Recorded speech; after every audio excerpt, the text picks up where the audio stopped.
Good day and welcome. My name is Alicia Connolly and I'm the science specialist for the Hazlehurst City School District. Many times I found myself neglecting my kinesthetic learners. You see, I was unable to bring to life the lessons that had been taught. I was able to reach my visual learners through handouts, PowerPoints, and guided notes. I was even able to reach my auditory learners through whole explicit learning, speaking, listening, and responding. Then I found it was time to come out of my comfort zone. And by doing this, I began to do a little bit of research. It led me to student-centered learning environments. By the end of this video, you will be able to construct, demonstrate, control transitions, and implement an effective student-centered learning environment through hands-on activities. I found that through student-centered learning environments, classroom management issues reduced, poor academic performance reduced, and whole classroom engagement increased. You see, students finally felt a sense of ownership, as well as they were able to apply all of the skills that had been taught. Now, we will discuss how to effectively generate student-centered learning environments. Stage 1 of student-centered learning environments is construction. The first thing you must do is gather your data. If you find that your class has all low academic performing students, you should ensure that your directions are guided and written in such a manner to where there leaves no room for doubt as to what answers you're asking the students to give. Also, you should monitor closely your transitions. And finally, you should also include that you are gauging understanding by going from center to center. If you look at your data and you find that you have all high academic performing students, you should ensure that your directions lead the students to give you answers that are thought-provoking as well as challenging.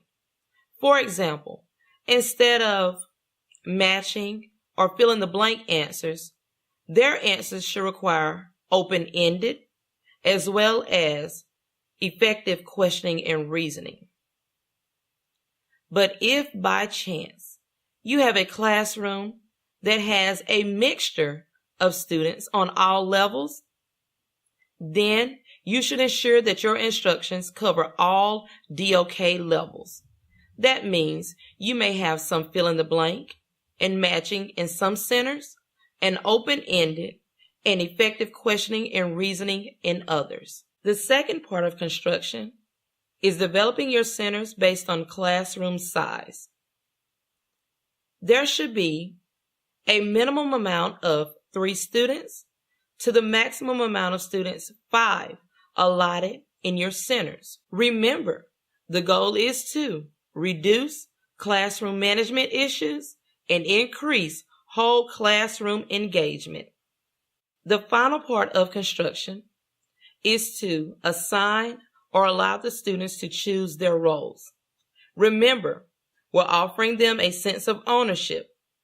Therefore, roles are needed in order to maximize whole student engagement. Jobs may include, but are not limited to, 1. The facilitator. This is the individual who assigns the roles to the remaining members of the group.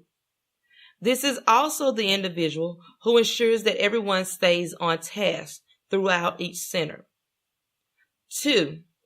Timekeeper.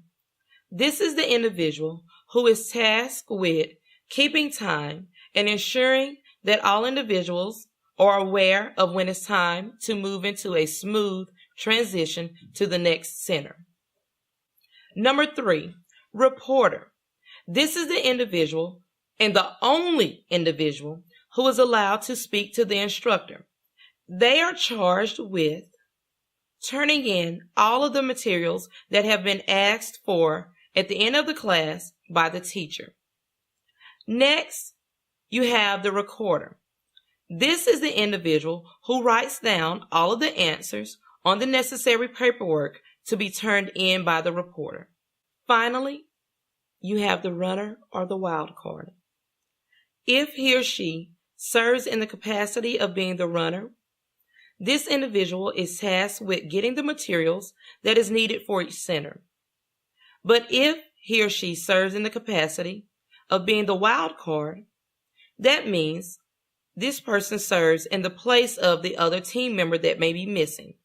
For example, if your timekeeper had to step away for a moment, then the wild card would then serve as the timekeeper. Same thing will occur if they had to serve in the place of the facilitator, the reporter, or the recorder. One final note. Whether you choose the roles or allow the students to choose the roles for themselves, I recommend that periodically you switch them up. This will allow equity among all students. Stage 2 of student-centered learning environments is demonstration.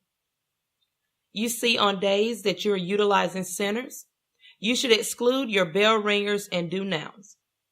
Instead, for the first 5 minutes of class, you should go over a brief description of the centers and what the students are supposed to do. Your goal is to maximize the students' time and yours.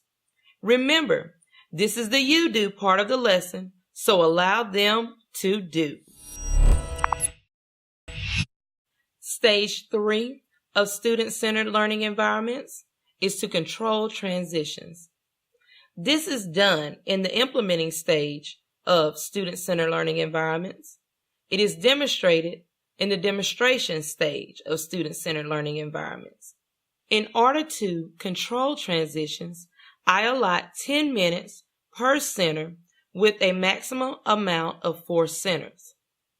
I did this because I had 50-minute classes. However, if you are a teacher on block schedule, you can add more time to the centers that you currently have, or you can add more centers. Remember, transitions should still be ran smoothly, and you should also remember to gauge understanding. By doing this, you keep proximity throughout the transitions as well as while the students are engaged in their centers. Stage 4 of student-centered learning environments is implementation. You see, now that you have constructed the centers, chosen jobs, demonstrated center flow, and given instructions, it's time for the students to begin. You see, the actual implementation piece is the students applying the skills that have been taught. In closing out centers, you should use the last 5 minutes of class to retrieve the documents required to be turned in from the reporter. Remember, this was the only individual who was tasked at doing this job. Also, have students remaining in the centers to reorganize those centers and have everything in place for the next class. Educators, we are the facilitators of our scholars' futures, not the pilots. We must empower them through application. Please remember that if you're like I was, it is time to come out of your comfort zone and move towards the future of education. Empower them through student-centered learning environments and watch it transform your classroom.